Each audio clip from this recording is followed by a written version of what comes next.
Hello viewers, this is Chris Rutledge with the Enfield RTC, and we're here for today's episode of a state legislative update. Before we go any further, please remember to click the subscribe and notification button so you'll be notified anytime we have new videos come up on our channel. And today we are sitting with Joe Markley, who is a former state senator. He is a member of the CTRA. And is there really anything you don't do around the state? I've done a lot, and I sometimes say to people, there's two sides to politics, Chris. There's the campaign side, and then there's the actually being in office side. And if one can be more comfortable or better at one side or the other. I feel like I'm kind of a utility player. I can do a little of this and a little of that, and I don't claim to be the best at anything, but I can pretty much find a spot to fill in. No, and I think, over the years I followed you, you've done some great work. I still remember the first time I saw you was at a training seminar where you talked, I remember the one line I remember was a campaign slogan of, you wouldn't lose JFK again. Yeah, that's right. And, but about that, so I know you go to a lot of events, you go to a lot of these training seminars they hold around the state. One thing I've always felt about you is that you feel it's important to kind of build up the next generation of leaders. Oh, absolutely. Can you talk a little bit about that? Well, it almost goes without saying, but And also, I often use analogies to sports when I talk about politics because it's just the way it is. And it's no different when we talk about building a bench. You're using an analogy from the sports world, but that's exactly what we have to do. It isn't enough that we're out there trying to move our agenda forward and our principles forward, but we have to find other people that will be the next generation along. And in my case, I got a couple of generations behind me at this point. And I've been a teacher when I haven't been in politics, so it's kind of natural for me to want to work with people that want to get involved in it. And what I always say to people is, it is much easier to get involved in politics than anyone thinks. Show up at an Enfield Republican Town Committee meeting, and believe me, the people will seize on you. Marianne will definitely find a way to get you involved pretty quickly if you show up to those meetings. That's but right. One person that I think you did an excellent job of mentoring is your, if I may say, your protege, Rob Samson. He's now representing your old Senate district. How do you think he's doing up at the State House? oh my goodness, he's just the best. And I can't take too much credit for Rob Samson. I'll tell you a funny thing about that. So I was just saying, I came back to Southington in 2009 and didn't expect I'd be running for anything. But the Republicans in town said, well, get back on the town committee and so forth. So I did, and in short order they said, we don't have anyone to run for that state Senate seat you had. At that point I'd been out of it for 24 years. Wow.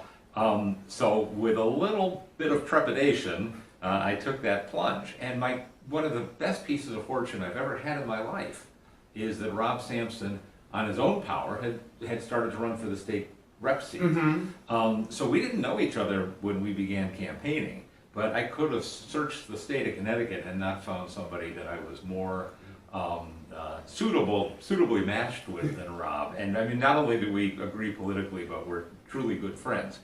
But Rob was, that campaign, he won it on his own. And if he's learned anything from me, I think both of us have learned from each other. But one thing I learned from my friend Tom Scott was how to make an issue attractive to the people and attractive to the press. And that's maybe something that I was able to pass on to Rob a little bit. Because we have to do that. It's not enough to believe the right things and to work hard. In a way, we've got to think about how do we package it, how do we make it vivid and make people interested in it. Packaging that message has, I think, definitely proven to be more of a challenge this legislative session. I know, rewind the clock back to the last legislative session in the Senate, Democrats and Republicans were tied. Republicans had only a few seat minority in the House. Obviously, this is a different story. And, while some of us have seen your take on this on Facebook and other platforms, tell us a little bit, what do you think is going on right now? It seems like a lot different ballgame than it was a couple years ago. Well, it is, and of course we've got a different governor. It's not so much that his politics are different, but I think his personality is extremely different. And I'll say that my impression of Ned Lamont, when I got to talk to him a few times during the campaign, is that he's a genuinely nice guy, say in a way that maybe Dan Malloy was not. Dan Malloy himself called himself a porcupine. Ned Lamont is no porcupine. I honestly think he would like to do the right thing. but I don't think he is a strong leader in the way that Malloy was. Now, a strong leader that's leading in the wrong direction is no bonus either. But I think Lamont is having a hard time maintaining any kind of control of what the Democrats are up to. And at this point, the Progressive Caucus in the Democratic Party is so strong between the kind of the Josh Elliott, Bernie Sanders type progressives and the regular base of the urban legislators.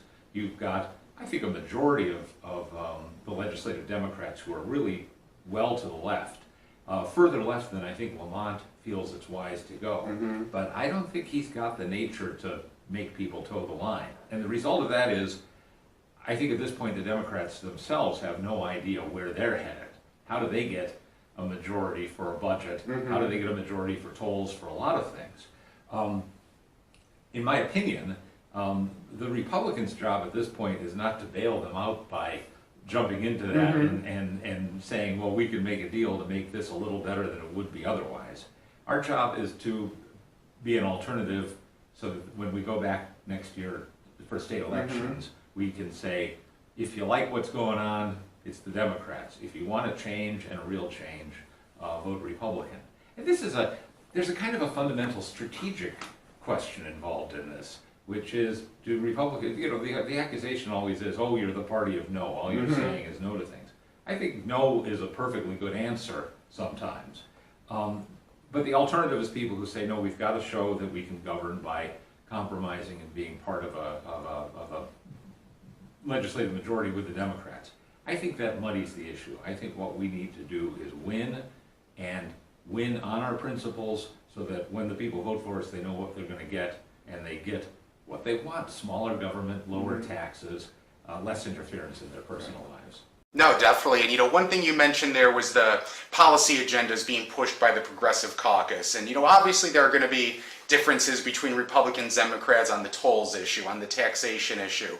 But one issue I wanted to bring up that there has been an alternative proposed is the family medical leave bill, where the Democrats basically want to add what amounts to another tax on our paychecks to pay for a family medical leave program. But Republicans have put forward a proposal that would essentially make like a family medical leave insurance plan that would be an optional benefit. What is your take on that, on the whole family medical leave issue? I think that's an improvement over what the Democrats are offering, and whether they can get the Democrats, some of whom have to be concerned about their proposal around, I don't know. I will tell you that, the notion of family and paid family medical leave is an appealing thing. It's another one of those things where if you say to people, what do you think of that? They say, oh, it sounds nice. The trouble is the tremendous cost is going to be involved. And the bill as it is currently written, and we're just about a month away from the end of session, so if there's going to be changes, they have to happen pretty fast, puts a 0.5% payroll tax on everybody in the state of Connecticut. And I don't think that's going to be adequate to fund the system. A lot of people don't. It's a very, again, the legislation currently gives the leave is 100% funded, and you don't even have to be employed to get it. This is one of the strangest things about it. And another thing is, under the current bill, the family member is defined as, not simply as it currently is in the law, as spouse, child, parent, sibling, but also in-laws, grandchildren, grandparents, and it says in the bill, any blood relative, or anybody who has ever been in the position of a relative to you. So I could have like an in-law cousin that was related to me. And I would say to people, if it also means if I said, Chris has been like a brother to me, I need to take care of him, right? I just think there's a tremendous opportunity for abuse. And another thing about it is if there is abuse, there's the only penalty for committing fraud is that you can't participate in the program again for a year. There's no legal penalty, and in fact the bill specifically says the commissioner of the Department of Labor, who would be overseeing the program, has the option of getting the money back from you, but the state would not even necessarily attempt to recoup the money that was fraudulently obtained. Wow. So in its current form, it's a very, very bad bill in my opinion. No, and unfortunately, that just seems to be kind of almost par for the course of what's being proposed this term. So as we, kind of wrap up here, if you could give, your brethren in the state legislature any advice at this point in time, what would it be? Well, hold the line has always been my position, and don't vote for things that are bad just because they could be worse.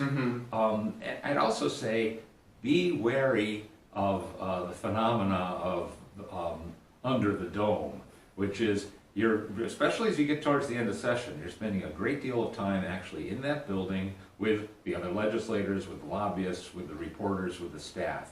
You're not getting a real feel for what the rest of the world is thinking about something. And it's very easy under those circumstances to get kind of stampeded, to say, we gotta do this, everyone's gonna vote for it, whatever. My advice always is take a deep breath and try to figure out what's going on. And my default position is, if I'm not convinced it's a good idea, I'm not gonna support it. I'd rather say no and come back and try to find a better way to address it than pass something that's gonna be a mistake. No, very good. Well, hey, I would just want to thank you for your time. Viewers, thank you for tuning in again, and hopefully we'll get a chance to talk another time. I would do it anytime, Chris. It's a pleasure. Thank you. Take care. Take care, Enfield.